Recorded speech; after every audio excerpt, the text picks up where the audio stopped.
I use multiple AI tools for school, but when it comes to writing,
Wah, wah, wah. Hello everyone, today we're gonna watch Spooky Stories. So I hope y'all brought y'all snacks and blanket and turn off the lights to set in the mood. Which one should we watch?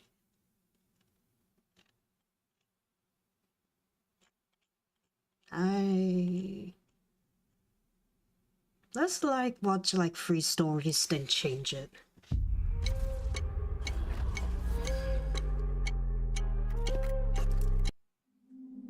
I live in northern Utah, on the edge of a small highway town. Okay. There's not really anything but a few stores, truck stops, and motels right up along the main highway. The roads to the outskirts are all dirt, just leading to a few other homes and large private acres of forest and grassy fields. This was a pretty typical day for me. I worked remotely from home and finished up around 6. From there, I headed into town to grab some groceries and stock up on a few items around the house. Even though it was a highway town, the highway wasn't actually all that busy, so none of the stores were ever too crowded. I pulled in and started shopping. While I was in there, though, I happened to notice a guy looking at me. At first, I thought nothing of it. That's I scary, probably that's just scary. looked over at him at an awkward timing, while he happened to be looking over at me. Not I kept to going about my smile. shopping, but a couple minutes later, and in a different aisle, I saw him again in the corner of my eye. He walked into the same empty aisle I was in, and stood just 5 or 6 feet to the side of me. I kept looking forward and tried to find what I needed, but I noticed he wasn't really moving around or grabbing anything. So I just shifted my eyes a little bit over so I could kind of see him better. Even though I wasn't looking directly at him, I could tell he was looking at me. This time I said hi, then continued about my business. The man didn't say anything back to me. I hurried up and grabbed what I needed, and left the aisle. Honestly, I just thought the dude was a little weird, but I wasn't thinking too hard about it. I went to the checkout counter and paid for everything, shoplifting. then headed back out to my car. I parked in the far back of the lot, like I usually did. I tossed everything in the trunk and got in, and when I looked up at the rest of the parking lot, there were maybe 30 or 40 other cars, but something felt off. Then I saw him again. He was standing between a couple cars, looking over in my direction. He didn't have any groceries in his hands, so I don't think he even checked out or got anything. The hell was up with this guy? Probably some creepy trucker running on 2 hours of sleep or something. I pulled out of the parking lot and started heading home. The sun was mostly down by now, so the empty dirt roads were dark and quiet. I parked out front and brought in the first couple bags of groceries.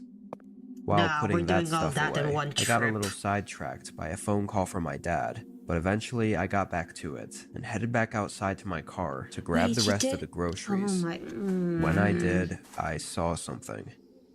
I had to squint and let my eyes adjust to the dark for a moment, but far out and kind of off the side of the dirt road, sir, and I needed to open the door.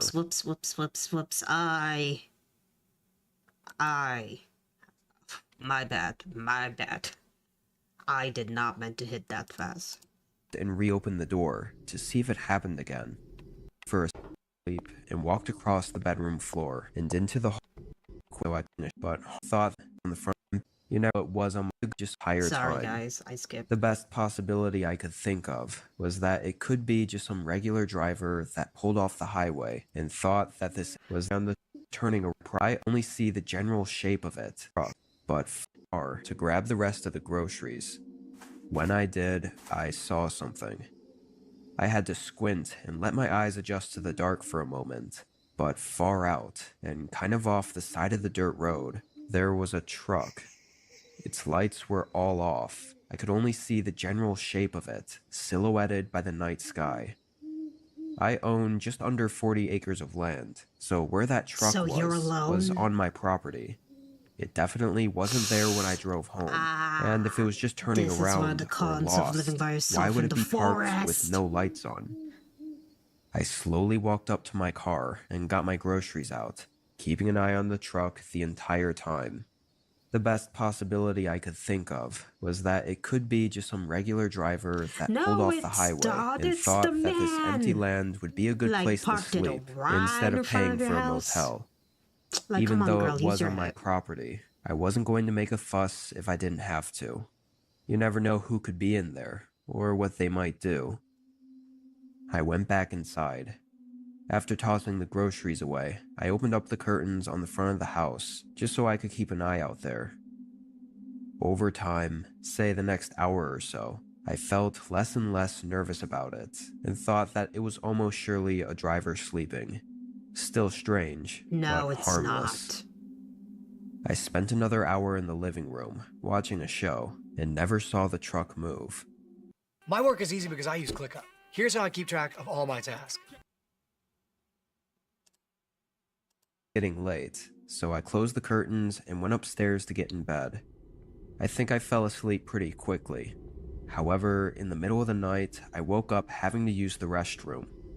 I never checked the time, but I think it was probably 2 or 3 a.m. I got up, half asleep, and walked across the bedroom floor and into the hallway where the bathroom was. As soon as I opened the door, I heard a creak downstairs. He's in the house. I'd never heard that He's happen in the before. house. Oh, he's in the house. I listened for a second, then closed and reopened the door to see if it happened again, but it didn't.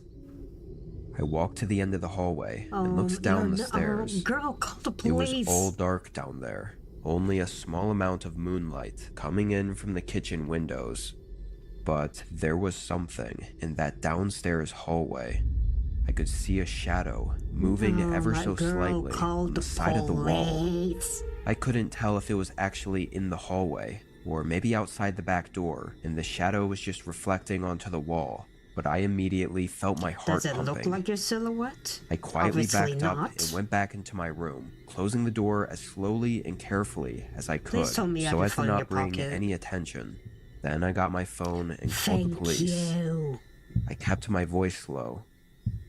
For the first 5 minutes I waited, I didn't hear anything. I started doubting that they were in my home, until suddenly I heard creaking again. Very slow and very subtle, walking across the floor below me. It sounded like they went into the living room. A minute later, a cop car showed up. There was a scurry of footsteps running around down there, and eventually leaving my home just as the officers ran up. Thankfully, they caught got him him. running back up toward the truck that was parked in the they field. got him. Disturbingly, I recognized him as the creepy guy from the store earlier. I guess he really was stalking me. Even worse than him following me and breaking into my home, he was armed. The guy claimed he was just trying to rob me, but from the looks of it, it seemed way more personal than that. And I don't know how long he was inside my home for, but he never took anything. He didn't even have a backpack to take anything with. Plus, he knew I was home. He probably was Alone. watching me from somewhere outside all night. What he really would have done is better left unknown.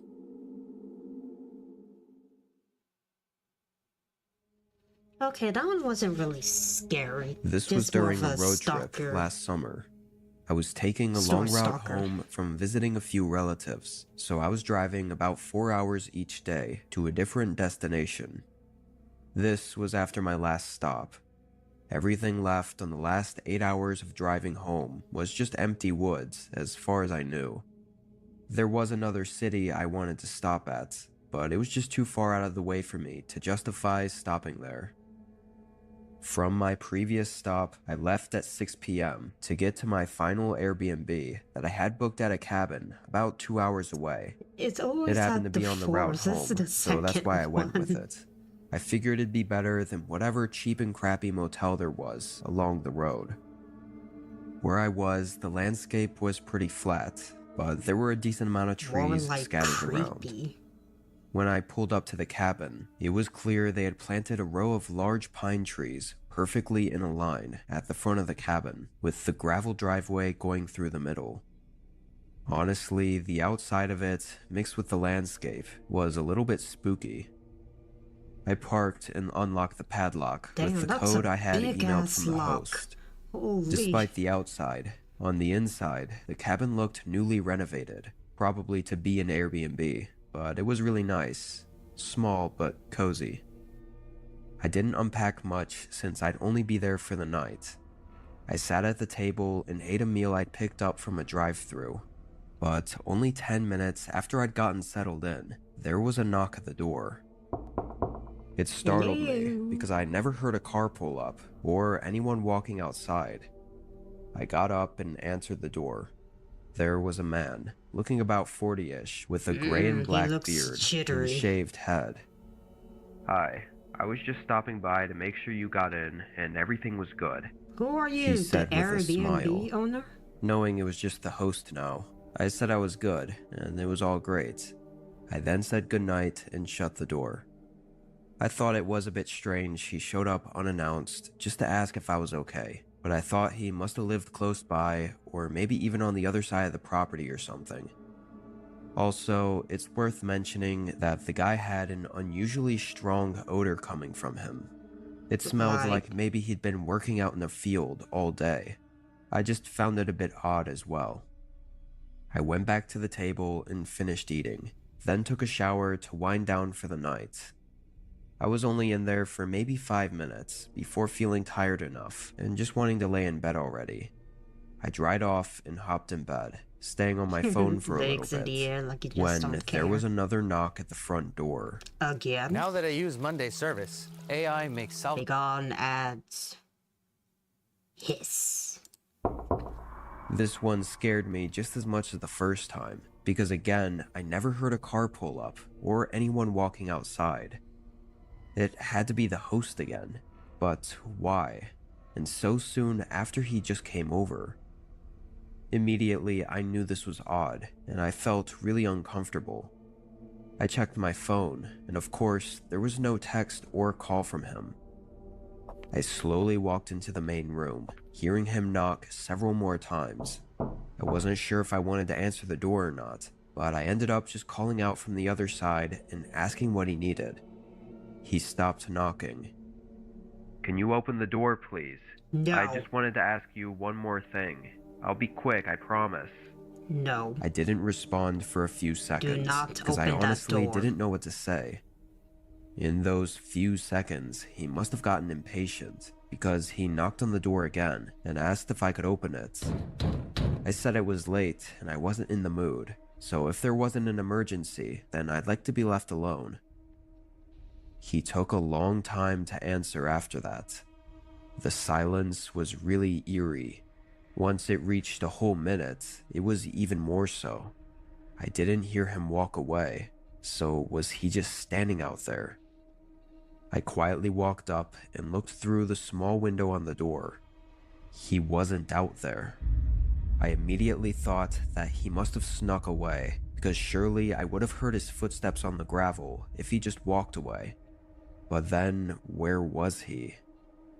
I didn't know what to do. I felt really uncomfortable and didn't know why he was acting so strange. I stood there by the door for a minute and listened for anything. Honestly, I was scared to move. But then, I happened to glance over at one of the windows in the living room. I saw his eyes staring into mine. Ew, I ew, panicked and ew, sprinted ew, to the bedroom, where I called 911. While I waited, I heard what sounded like him trying to lift open the window, which was terrifying, to get but in. also odd, considering he had to have had a key to his own house. Because he's not the But Airbnb that's when I figured it owner. all out. That man wasn't the host. This was confirmed when police arrived. He'd already run off. We have no idea in which direction, Dang it, he but we got in away. contact with the actual host and owner of the cabin. I don't know what that man's intentions were that night. Obviously, he was lying and clearly That plotting stands. something, but I'm just Looking like glad a I didn't JoJo open the door. pose.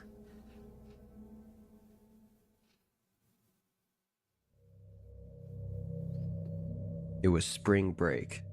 I was 18, and this year my family took a trip to a small cabin out in Minnesota. It was just me, my mom, and my younger brother, who was only 7 at the time. We were planned to stay at this cabin for the whole week, Another and part of the reason cabin? we were going to Minnesota was to check out some of the smaller towns and scout for a place we might want to move to in the future. Anyway, the cabin my mom booked we had never been to before, and I don't think she knew how far out it was from the closest towns. She was probably more concerned on the price. It was really far north, and about 35 minutes out from any shopping areas. I guess it was a good test at how good we'd handle the rural life, though. The drive there was a little over 10 hours. 10 I drove the first few hours, and my mom drove the rest. Bro, I would be We got to the crashing cabin behind the at wheel. sunset. It was really pretty, the orange skies setting over the dense forest and wildlife. Way different than the skyscrapers and massive office buildings we were used to. The cabin itself was noticeably old, however. Everything creaked, and it didn't look like the place was professionally built. It was fine though. I mean, it was a cabin after all. We settled in for the night, testing out the wood-burning fireplace and just resting after the long drive. I ended up napping for most of the evening. My mom went to bed around 8:30, but because I took a long nap, I stayed up a bit later. My little brother was also in his room, so it was just me hanging out in the cabin. I sat by the fireplace on my phone for a bit, then thought I'd get some fresh air and check out the back porch.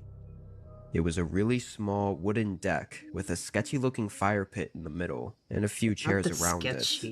I sat down and looked out into the forest. The night was really quiet. No cars or busy streets, just the occasional bird crowing in the distance and the trees rustling in the wind. I loved it.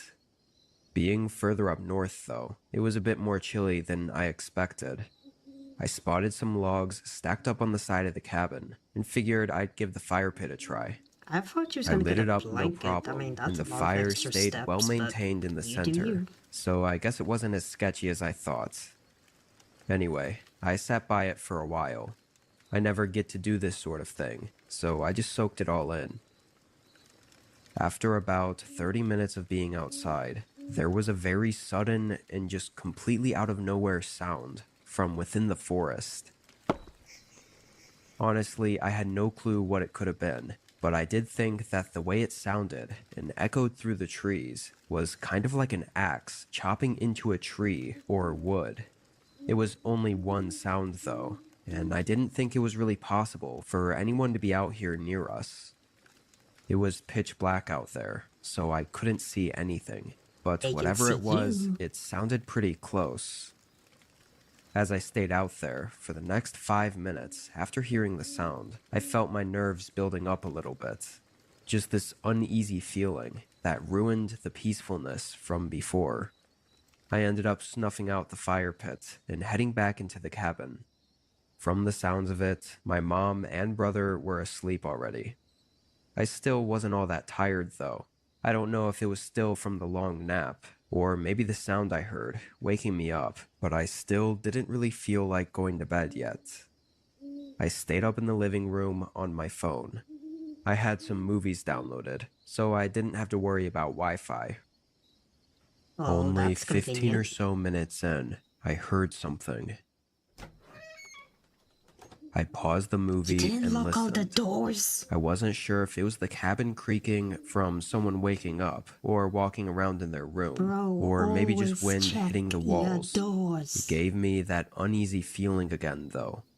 I wasn't used to being in this kind of environment, so I think that's why I got so easily unnerved. It was only a minute later that I heard it again, though. This time it was from the opposite end of the cabin, not where the bedrooms were. It was from outside the wall, just next to me. The only thing there was a window. I leaned a little closer and listened. Just when I thought I might be hearing something, a loud sequence of knocks shook the front door. Timeless. Bro, why did that have to show during the climax? vibrated across the wooden walls. I froze up for a moment, then heard my mom get out of bed and hurry into the hallway, asking what that was. I was standing up at this point, knowing something was wrong, but told her someone was at the door. I could tell she was pretty frightened too. She immediately went back to get her phone and call 911 because there was no reason for anyone to be banging on our cabin door in the middle of nowhere and in the middle of the night. As she did, I walked up to the door and looked out the peephole. It was extremely dark. There were no porch lights or anything, but I could see the basic figure of a man standing fairly close, just staring ahead at the door. And in the dark, I could see the outline of a heavy wooden axe in his hand. I felt my eyes widen and nerves spiking. Everything rushed through my mind. I tried to think of any reason this wasn't what it looked like maybe he needed help or was lost, or I don't know. Yeah, I doubt Nothing that. seemed to explain this as being anything but bad. The man banged on the door several more times as my mom was on the phone with an operator.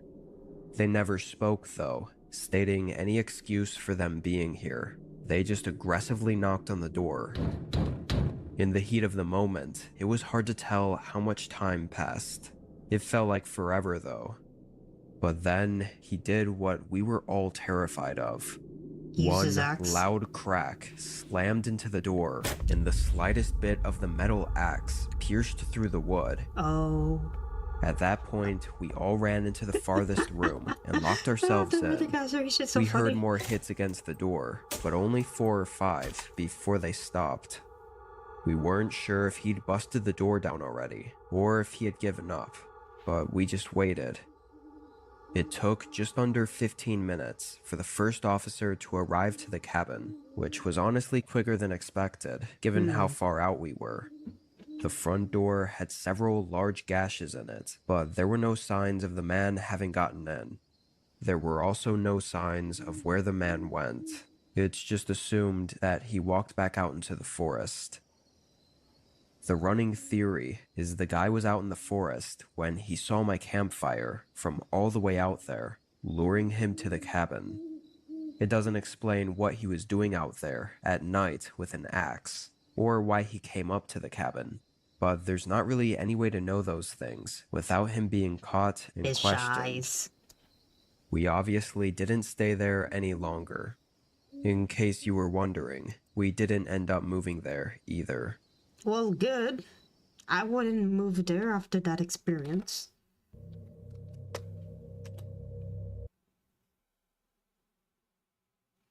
Okay, let's look for true spooky stories. Imagine being able to build an app with your name on it, just by thinking about it. Meet Base 40.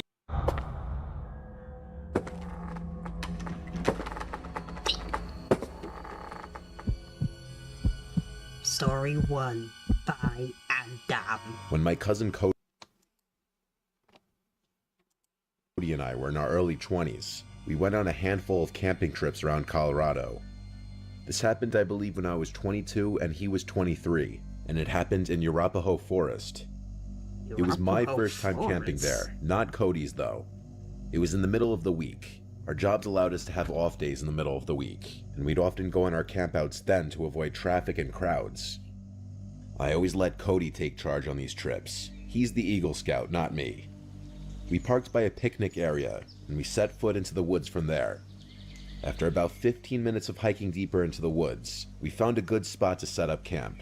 A good spot meaning a big enough clearing to fit 2 tents, the portable stove, and a campfire. The first thing we did was unpack our stuff and set up our tents. Cody has always been a lot quicker than me in pitching a tent. He does it in only a few minutes. It always takes me over 20 minutes. Or rather, it always took me over 20 minutes, as I haven't been camping out in the wilderness since this. The next thing we did was create a ring of stones for a fire, and then gathered some sticks and wood. He did bring some fire starter and a lighter, so I guess we kind of cheated, but oh well. It was at the point in the day when the sun was going down. We had a fire going, and now Cody was grilling up some steak and burgers. One thing about Cody is he always went all out with the food on these trips. and he's a really good cook, so I always trusted him with feeding us. Of course, we had our bear spray in case the smell of the food would attract a black bear, which Cody always said was very unlikely. He always says the real thing you gotta worry about in the middle of the woods is other people. True. As we ate our steak and burgers, we cracked open some beers and had some classic rock playing on the speaker. If you've never been camping, you don't understand how good of a vibe moments like this are. In the wilderness with a friend or family member and some beers, reminiscing about good times and vibing to music. As it got dark, we started playing card games on this I little rather folding do that platform in my table we brought backyard specifically than for in the cards. woods. After playing more traditional card games, we started playing Uno. And this was when we heard something Uno. out in the woods. Playing I cards. paused the song on my phone so that the speaker would go silent. It was clear now. We heard a person humming and footsteps from beyond the trees in the pitch blackness of the forest. Cody urged me to find the flashlight. I tried, but by the time I found it, the sounds had faded away. I asked Cody if that was something to be concerned about, and he said it definitely was unusual for someone else to be this deep in the woods, let alone creepily walking by a campsite with an active campfire humming loudly. I was a bit shaken, and I saw Cody was too. We went back to playing cards with the music much lower now. When we least expected it, a big stick landing in the middle of our campsite made us both jump out of our skin. It didn't fall from a tree. This thing was thrown at us by someone. Cody started yelling something along the lines of, "Whoever's out there messing with us, get a life and f*** off." And then footsteps could be heard once again in the distance. They were walking away from us. I said we should pack up camp and move somewhere else. He said absolutely not in the dark. We both had bear spray, and he advised to just keep it next to me in my tent when we go to sleep. It was the closest thing to ranged self-defense weapons we had. Sorry, you know. We kept hearing sounds like tree branches cracking in the distance. Sounds that you would never expect an animal to be making. Someone was out there. Maybe multiple people, that much was clear. We had to go to sleep eventually.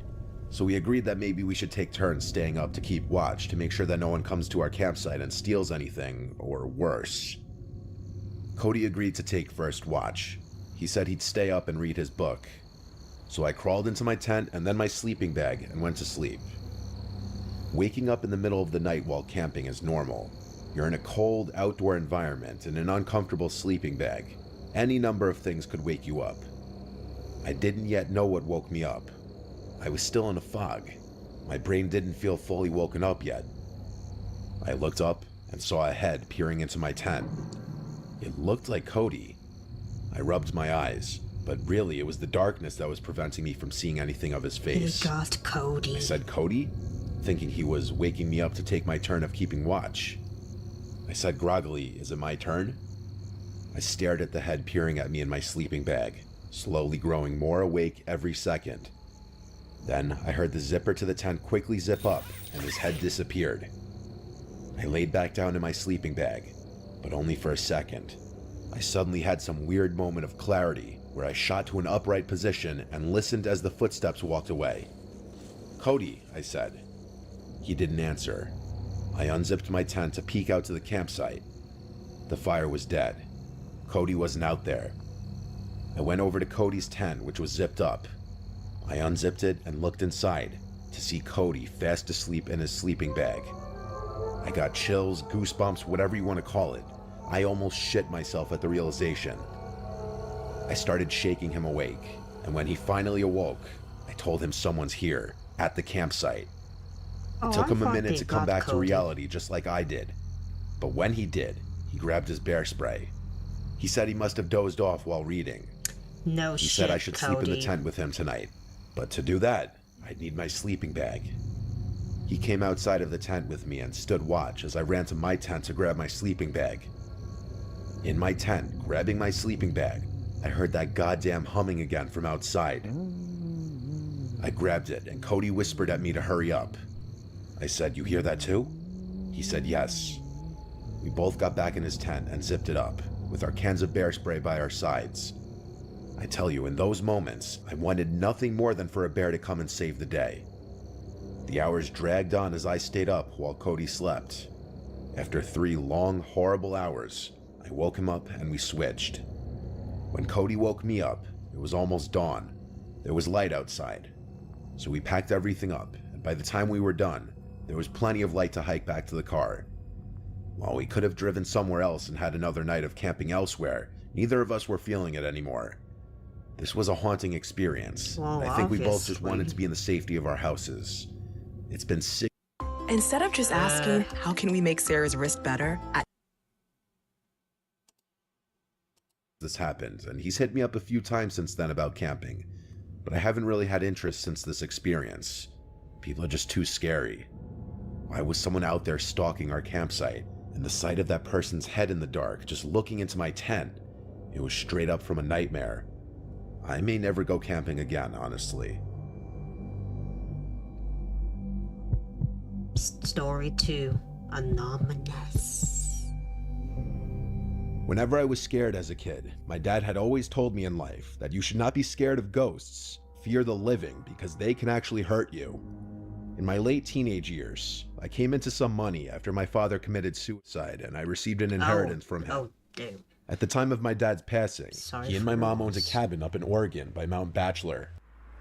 The cabin had been put up for sale since my mom could no longer afford the payments, and renting it out was not covering the payments either. The cabin was set to go on the market for sale in less than a month, and was in the process of finalizing all the paperwork with the realtor and lawyer. So for that month's time, the cabin was not going to be rented out any longer and was just going to be vacant. I saw this as a chance to get away for a while and clear my head in light of all the things going on. I quit work, packed up my snowboarding gear, grabbed my dog Midnight, and headed up in my dad's car to the quit cabin. your job? My first 2 days at the cabin were normal, and nothing out of the ordinary happened. I mean, at least I have spent a my days backup playing job with or something Midnight to in the make money, snow and then snowboarding, and the evenings I playing don't think that's PlayStation or smart. listening to music, drinking and smoking out on the balcony. I had already stocked up on food, cigarettes, and liquor, so I was pretty much a shut-in, aside from the occasional out to hit the slopes. With my dog as company and DVDs, PlayStations as entertainment, I was quite content, and started to feel relaxed after all the drama that had preceded my outing. The cabin itself was 2 stories. The bottom story had the living room and a side guest bedroom, along with a small kitchen. Upstairs had another 2 rooms, along with a walkout balcony attached to the master bedroom. Most of my time was spent either in the living room, kitchen, or master bedroom. I never ventured into the other rooms, and always kept the doors leading into them shut. The 3rd day came around, and I was going through my usual routine of playing with my dog, playing games, and watching DVDs. That day it was a pretty heavy snowfall, so instead of hitting the slopes, I stayed in. That's when things started getting a bit weird. In our area, there were only 2 other cabins adjacent to ours, maybe a block away from each other. All other cabins aside from these 2 were around a mile away from ours.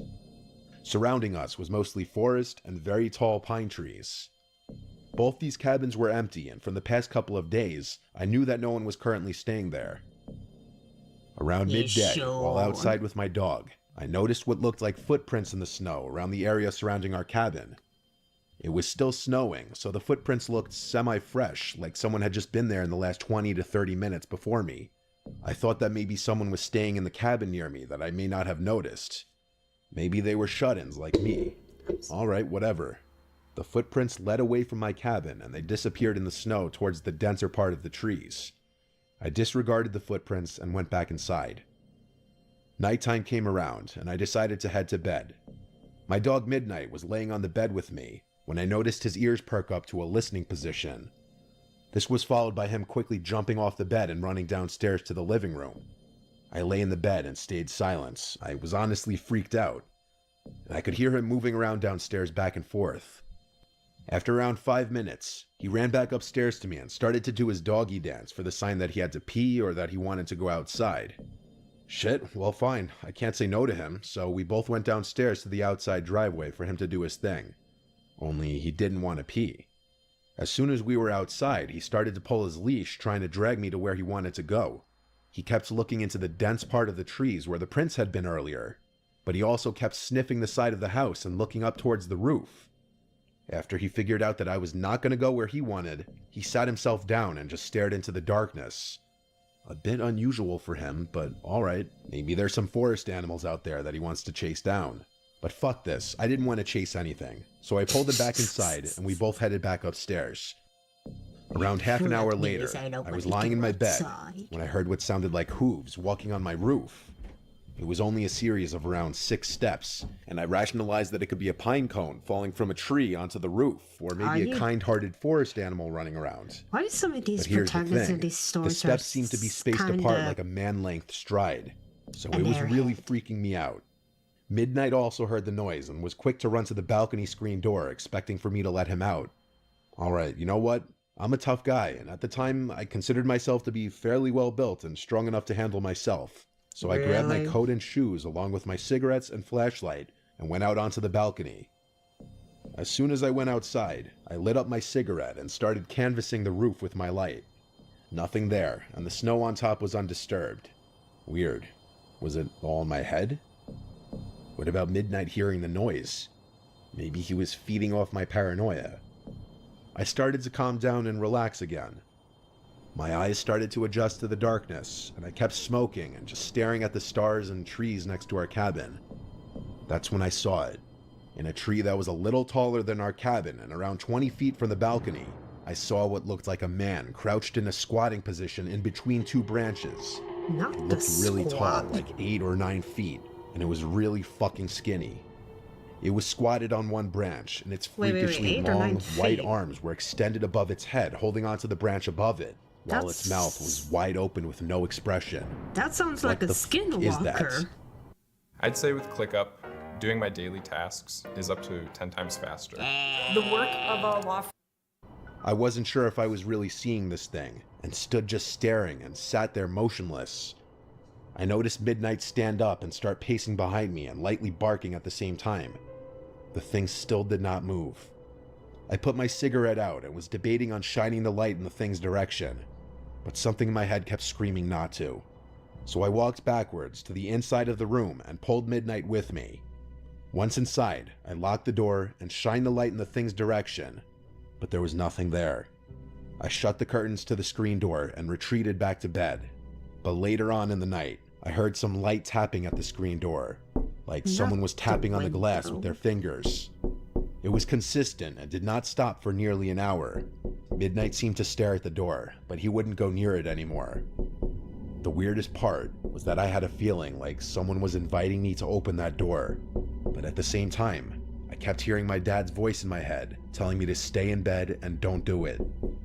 I listened to my dad's voice and just stayed where I was. I passed out eventually and woke up in the morning. It didn't take me long to pack everything and get the hell out of there. Story-free, natty Matt. Yeah, sounds like you encounter Skinwalker. I was searching Craigslist and Facebook Marketplace for a new phone. This was a long time ago, so... Oh, not new phones.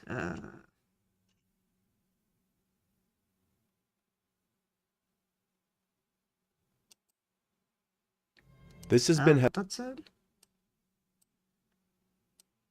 Reloading this content due to any other platforms such as TikTok or not allowed will remove when found. Okay.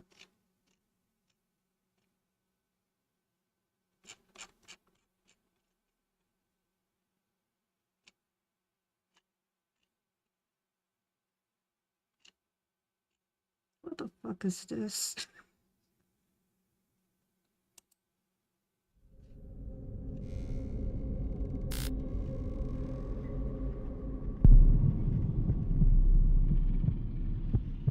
Not to get too deep into backstory, nor disclose too much personal information about myself, but I'll just come right out and say it. Hey, what's up guys, and welcome back to another Reddit stories video. You guys love these Skinwalker stories, so we're gonna in one bathroom for 5 people. I have 2 younger sisters, one I share a room with.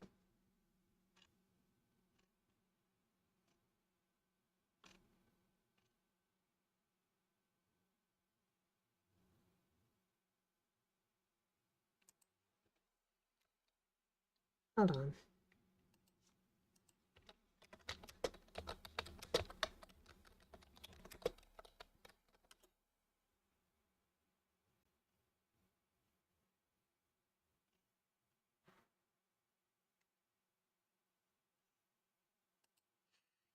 I'm gonna watch Snarl. I used to watch her back then, many years back. Let's watch Don't Say That on Night. Writing a book is hard. Knowing if it's good, even harder. Meet manuscript analysis. Hi. Want to hear something scary?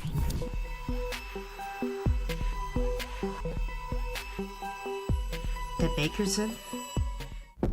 In the countryside of Ardenvale, on the outskirts of Beckborough, there was a family dairy farm that fell upon desperate times. To save the farm, the father sent his eldest daughter, Gertrude, to sell the family mule at the nearest village. After a half-day's travel, Gertrude arrived in the village of Beckborough. She made her way to the marketplace and began asking around. The merchants waved her off or made joke offers on her mule. It was almost enough for her to give up and go home, until she met a charming man in a feather cap.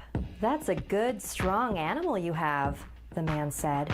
"You deserve a good price for a mule like this." He made Gertrude a generous offer, even more than she expected, and traded her mule for a full bag of silver.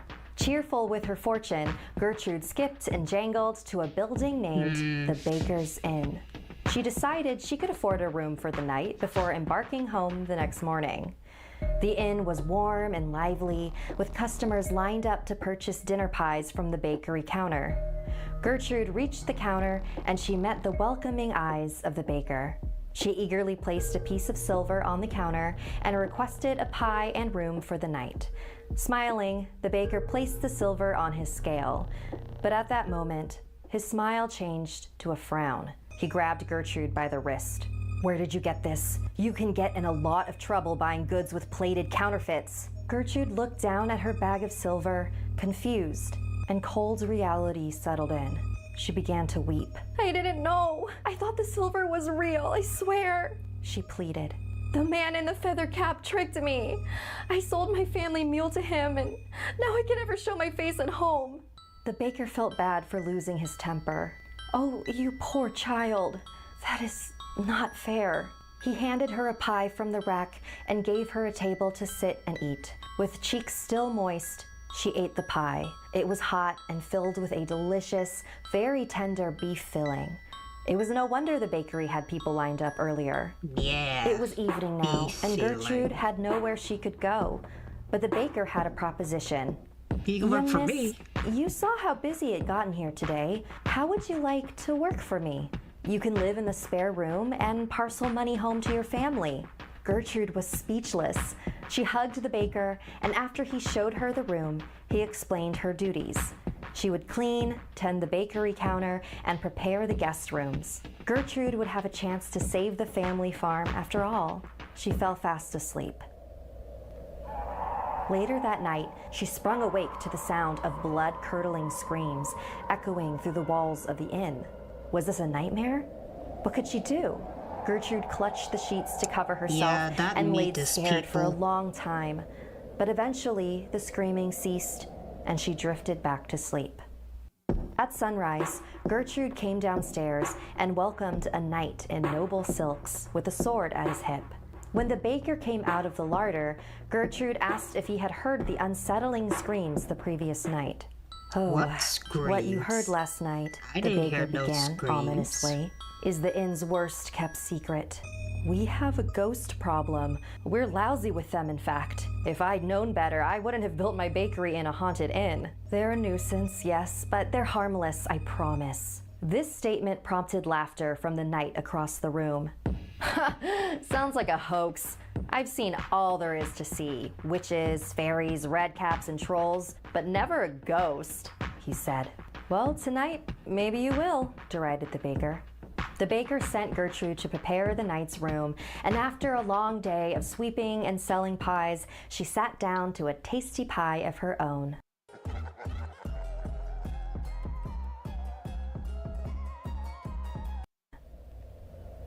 Later that night, she awoke to more terrible screams. But now, instead of being scared, she was just annoyed. She buried her head in her pillow and filled her mind with positive thoughts. Decadent meat pies, her family, the farm. And with that, she drifted off to sleep.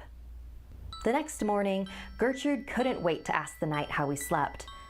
But the knight was nowhere to be found. The baker pulled a fresh rack of pies from the oven. They What happened to the killed the knight? Gertrude knight. asked the baker. Oh, him? The baker said dismissively. He was summoned to an errand for his lord and took off in the night. Care for a pie? This answer didn't sit well with Gertrude, and the lack of sleep was beginning to wear on her. The rest of the day, customers came in droves, and she was able to distract herself by selling pies. But night came too soon. To Gertrude's surprise, the inn remained silent. Oh, no scream. Somehow the silence was more unsettling. What, did the ghost decide to take a day off? She got up and crept over to the guest room where It's the time knight for me stayed to clock before. out. See you There next was nothing Sunday. remarkable. It was just empty. She thought she had seen enough until she noticed an odd seam in the wall. She pulled it open to reveal a secret compartment. There, in a pile, laid a hoard of belongings: silks, swords, shoes, and armor. Every instinct told Gertrude it was time to leave. She rushed quietly down the hall, rounded the corner, and then covered her mouth in shock. The baker blocked the doorway to her room, his back turned. He was looking for her. Gertrude moved decisively in the other direction, down the stairs and towards the exit, until suddenly she heard a man crying for help. Risking escape and safety, she followed the cries over to the larder. Inside, Gertrude saw sacks of flour, a bloody butcher's block, and a pile of human skulls. She gagged, now horrified by her new understanding. The pie's secret ingredient was human. Gertrude found the man who was crying out and immediately began to untie him, and then stopped. There was now a knife held up to her face. It was the baker. "Do you remember this man?" asked the baker.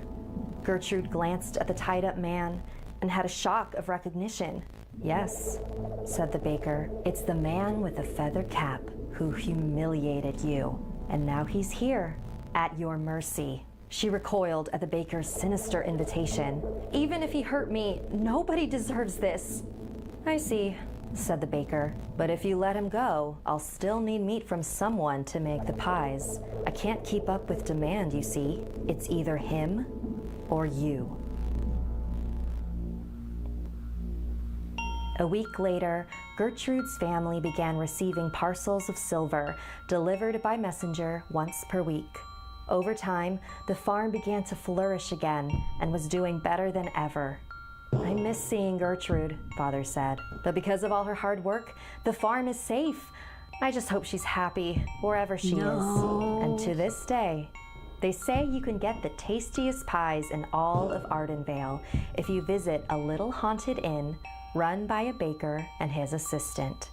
But whatever you do, don't stay for the night. So they killed the guy in the hat. Wake up or die. Dallas woke up in a cold sweat, his heart pounding. The light seeped through the blinds in the dimly lit dorm room. Like, I know Dallas what he did gasped as he saw was an Tyler's asshole face thing to do, inches but from his own. He didn't "Dude, deserve are you that. okay?" Tyler asked. Dallas managed to catch his breath. His pounding heart slowed. He wiped his sweat from his forehead. Bad dream. "I'm fine now," he whispered. Tyler grabbed his bag from the floor. "You sure? That scream was pretty loud." Dallas dove back on his pillow, feeling embarrassed. To have been sleep-talking. It was their first week of college in a dorm room with a roommate they barely knew. This was the last thing either of them needed. Tyler chuckled, his eyes glinting mischievously. He told Dallas he was basically a one-man horror show that kept him up all night. Dallas was mortified.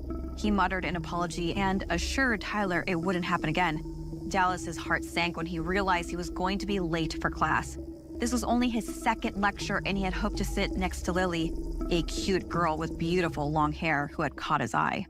Racing to get to the classroom, he managed to get a seat right behind her.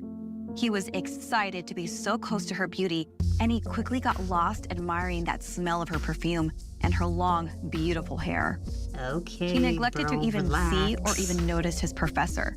As he tried to think of a way to spark a conversation, his thoughts were interrupted when the professor unexpectedly called on him. He stumbled through his response, feeling his cheeks flush with embarrassment, and Lily struggled to hold back her giggles. After class, Lily turned around to look at him with a warm smile on her face.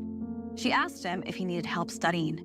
She was pretty good at the class and thought maybe she could help him out. Perfect Dallas tried to keep his cool as he said yes, and they agreed to go to the library. That night, Dallas, gushing over what happened, went straight back to his dorm, hoping he'd dream of Lily.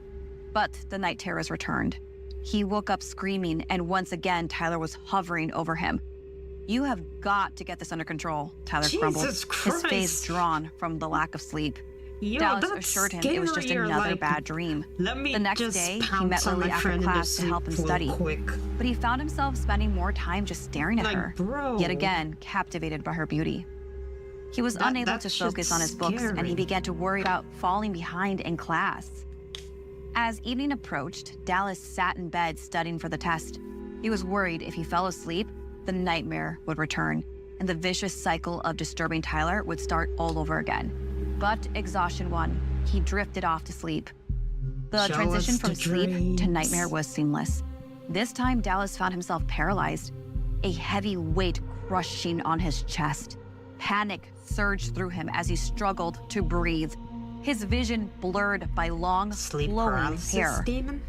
He could feel it this time, a much stronger sensation than before, and the choking grip of the demon. Desperation fueled his determination, and with a surge of strength, he clawed at the demon's face. In an instant, he awoke, gasping for air, and Tyler's face loomed above him yet again as he shook his head. We have got to the point where literally anybody can build a fully working app without knowing how to code. This is based. Dallas glanced at his bed and saw his open textbook. As he was about to close it, he noticed an eerie coincidence. It was on the page featuring Henry Fusili's The Nightmare. The creature in the painting looked hauntingly familiar. Determined to uncover the truth, Dallas grabbed his laptop and started looking for information. He stumbled upon the tale of Lilith, a she demon known for tormenting men in their sleep. His heart raced as he made an unsettling connection between his experiences and the ancient legend. A sudden pounding on the door jolted Dallas out of bed. He felt disoriented, unsure if he was still trapped in his nightmare. He stumbled towards the door. As it swung open, Lily stood before him, her hair obscuring one side of her face. A sense of dread crept over Dallas. The same suffocating feeling that had plagued him during his night terrors, and it began to tighten its grip on his chest. Lily's demeanor seemed off, her actions unnatural. He watched in horror as she entered the room, her movements slow and deliberate. She turned towards him, and as she brushed her hair aside, he caught a glimpse of a bloody cut on her face. It was identical to the wound he had inflicted on the demon in his nightmare. He backed away, his mind reeling while his body trembled. "It couldn't be real," he said. Lily's eyes glinted with an eerie intensity. "Oh, but it is, Dallas." He stumbled, his gaze darting around the room, searching for an escape. He begged for Tyler to wake him once more, his voice raw with desperation. But Tyler never came. This wasn't a nightmare. The room seemed to close in on him, and darkness engulfed his vision. Lily pushed him to the ground. His attempts to resist were useless against her inhuman strength. Her weight upon his chest was unbearable. His ribs cracked one by one under the pressure. As blood poured from his mouth and his consciousness faded, the last thing he saw was Lilith's true face, twisted into a sinister grin, ready to feed upon her latest victim before disappearing to find another man to prey on. Dang, he died. Bad bugger.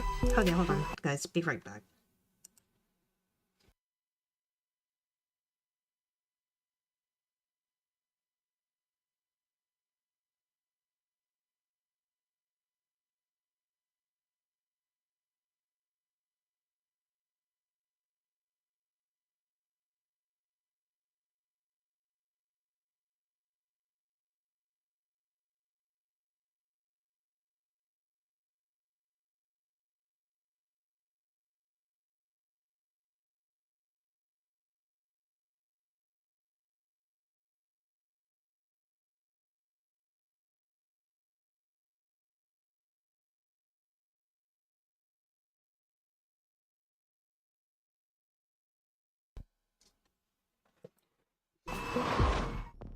Ailani loved her new place on the Big Island in Hawaii. The rent was cheap and it was an amazing location. There was only one real problem. Her roommate, Maya, was a loud insomniac. At first, Ailani was able to ignore Maya's late night activity, but with each passing night, it got worse. All the lights outside Ailani's room were always on, and Maya seemed to make strange noises through the apartment all night long. Ailani found herself getting less and less sleep each night, and finally she confronted Maya about it. She thought it was possible that Maya simply didn't realize how much noise she made at night. Maya signed an apology and promised to keep it down, but that night, it was the worst so far. The constant whisking noises and loud stomping, and occasionally Maya raising her voice as well. The only thing Ailani could make out when she did was Maya bursting out in frustration. "I said I'd get it done, I promise. Just don't do anything crazy." Get it done. The next day, Ailani confronted Maya once again and threatened to move out. She needed her sleep more than anything else. Maya begged her not to leave and offered a solution. "Why don't you take over the master bedroom? It's much quieter in that room, I promise," Maya signed. "I'll even give it to you for the same rent." She also wrote out their agreement on paper as well.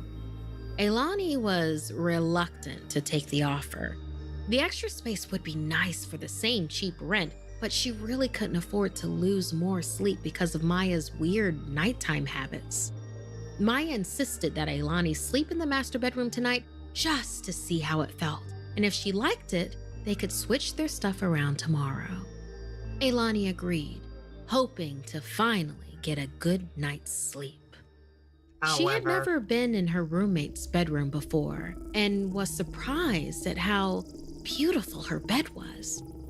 Maya explained it was a very sturdy heirloom that had been in her family for generations. A 4-poster canopy bed made from ornately carved mahogany.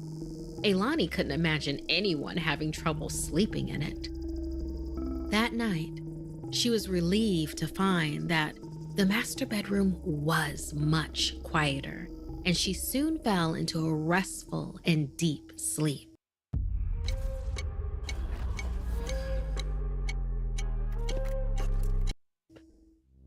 She wasn't sure how long she'd been out when she once again heard that same loud and repetitive brushing sound.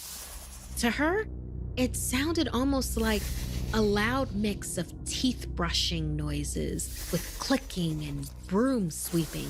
It was insidious, invasive. Ailani was furious. Just as she was about to get out of bed and give Maya a piece of her mind, she realized something terrifying. The sounds were coming from under the bed. Ailani froze. Something was in the room with her. She called out to Maya, hoping this was some weird prank, but there was only more skittering and an unsettling clicking sound. In a panic, she reached for her phone, but it wasn't there. Only the cable she had used to charge it. Suddenly, there was tugging on the bedspread. Whatever was moving on the floor was crawling onto the bed.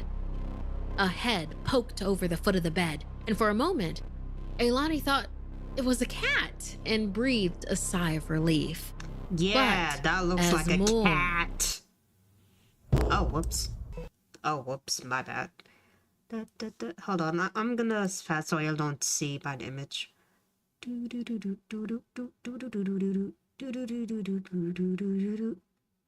Okay.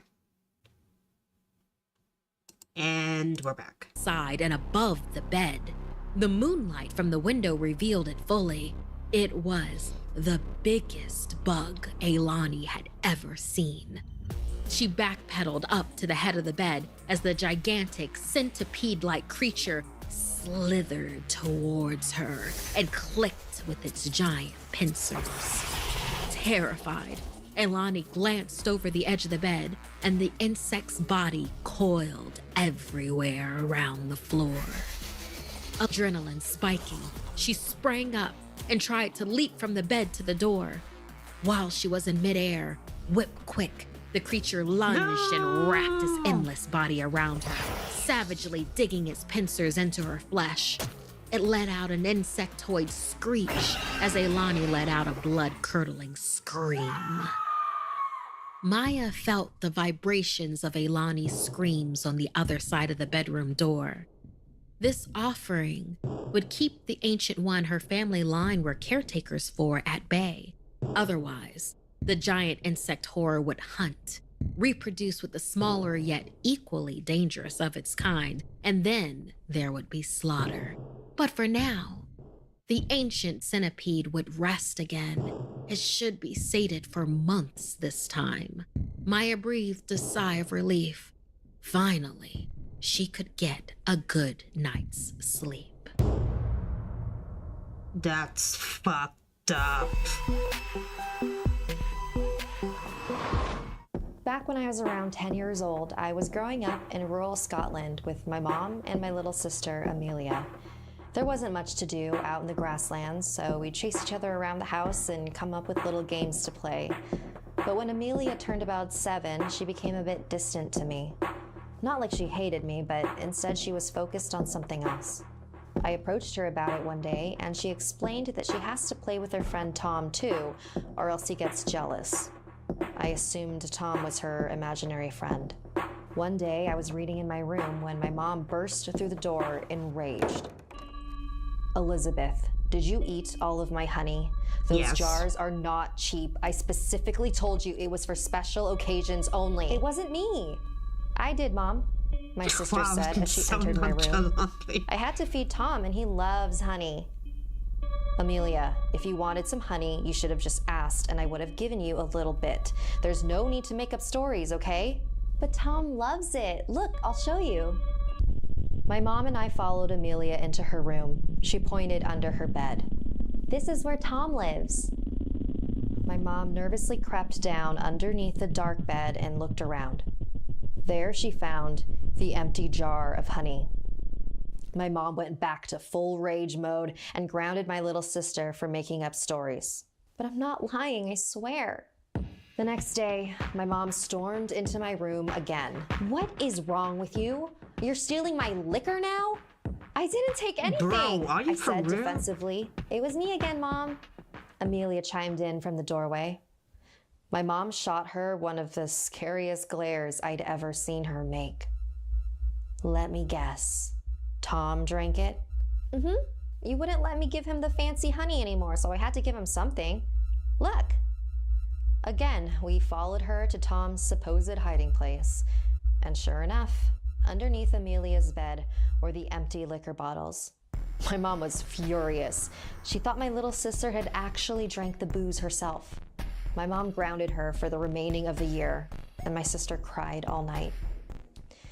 She asked me if I believed her, and honestly, I wasn't sure. I mean, I knew she didn't drink the alcohol herself. If she had, she'd be dead. And I didn't think she was stupid enough to pour it all out in the name of her dumb game. But I told her I believed her. My sister and I went to the same school. During class the next day, I got called to the principal's office. Apparently, she had gotten in a fight during recess and ended up getting hurt pretty bad. Oh. Some so-called friends pushed her over onto a rock, and she had to be rushed to the hospital. They tried to reach my mom but couldn't get a hold of her, so they asked for me to go to the hospital with her. I immediately rushed over to make sure my sister was okay. She was pretty beaten up. It was really tough to see. My work is easy because I use ClickUp. Here's how I keep track of all my tasks. I start by brain dumping everything I need to get done. I'm so sorry, sis. It's not your fault. It's Tom's. Tom? She explained that since she couldn't give him treats anymore, he was making all her friends hate her. I couldn't believe what I was hearing. She was seriously still talking about Tom. Once my mom got to the hospital, I walked back home to do homework. Now, I don't believe in spirits or anything like that, but I thought, what if Amelia was actually interacting with something? something neither me nor my mom could see.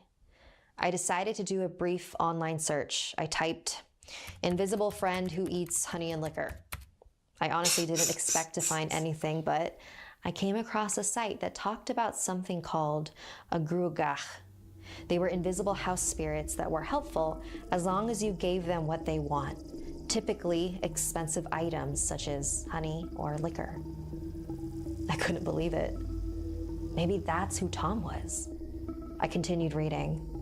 However, if you make them angry by not offering them gifts, they will cause major harm. Never name a gruagach, for they will become permanently attached to you. If you manage to attach one to yourself and then refuse to pamper it, it will wreak havoc on your life. Not only that, it will make up for the lost help by stealing the host away as a slave. Oh no. When my mom finally came home, I told her about everything. Oh my god, I keep accidentally hitting it. I'm sorry guys, I keep hitting it. So sorry. I'll change it back again. Keep accidentally hitting it with my fingers.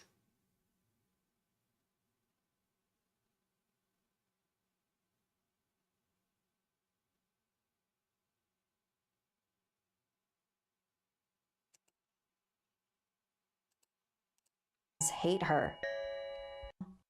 Amelia was actually interacting with something search. I typed a gruagach. I couldn't believe it. However, if you manage to attach one to yourself, not only that, it will make up for the lost help by stealing the host away as a slave. Oh no. When my mom finally came home, I told her about everything I had read. I tried to tell her that if we pissed it off anymore, it might take Amelia away as a slave. But my mom wasn't having it. "I'm very tired and stressed. Please don't make things worse." A few days later, my sister was okay enough to come home from the hospital. Go to but an she had to stay in her room exorcist. again until she was fully recovered. "I can't stay in here. Tom might take me away. I haven't fed him in over a week." But my mom ignored her complaining and locked her in her room for the rest of the day. Later that night, my mom went to check on Amelia. She wanted gone. to apologize for being so cruel earlier. But when my mom opened the room, Amelia wasn't there. She checked the closet, underneath the bed. There was no sign of Amelia anywhere. Mom called the police and waited in the living room.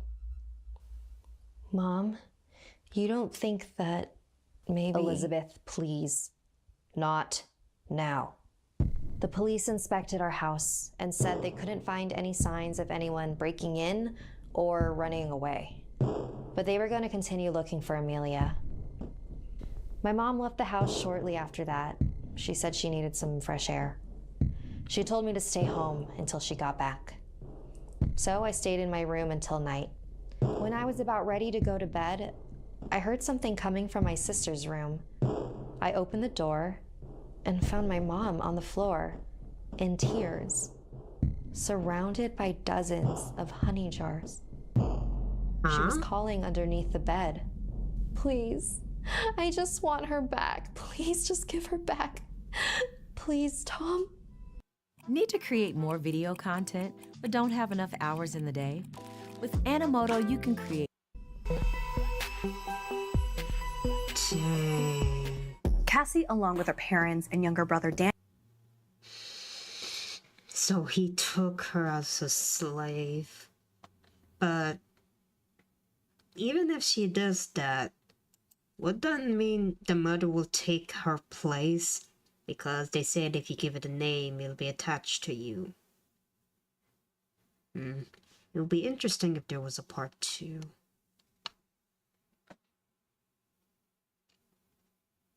Actually, let me search if there is a part 2.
Okay, I did some searching and it doesn't seem to be a part 2. It just seems to be... that's that. Well, everyone, that was Spooky Stories reaction. I'm not gonna lie, the first 3 wasn't really that scary, but the small one was scary, like the first one with the... It turns out the meat man was making meat out of people. The guy's crush was some demon that kills man. And the one we just saw about the keeping an entertain happening, if you don't, you become its slave. But for real, the mom is pissing me off, like... She always blamed everything on the little one, not the little one, the older one, like assume, oh, the honey, but the alcohol, like, you really think your child gulp all that alcohol? Like, come on now, let's be smart. And the fact when the sister get missing, stay in the house, I'll be back, bye. Like, use your head. Like, if that was me, I would not leave my child alone in the house after my child went missing. Oh, just stay in the house, I'll be back. Like, woman. But anyways, next week I'm gonna be playing a new game. Yeah, a new game about making choices. And I'm really excited to play for you guys because I saw it was played by people. And I was like, you know what? I always wanted to play that game, but I never gave it a chance. So I'm gonna give it a chance next week. And I can't wait to share it for you guys. But with that being said, thank you for stopping by. And I'll see you guys next time.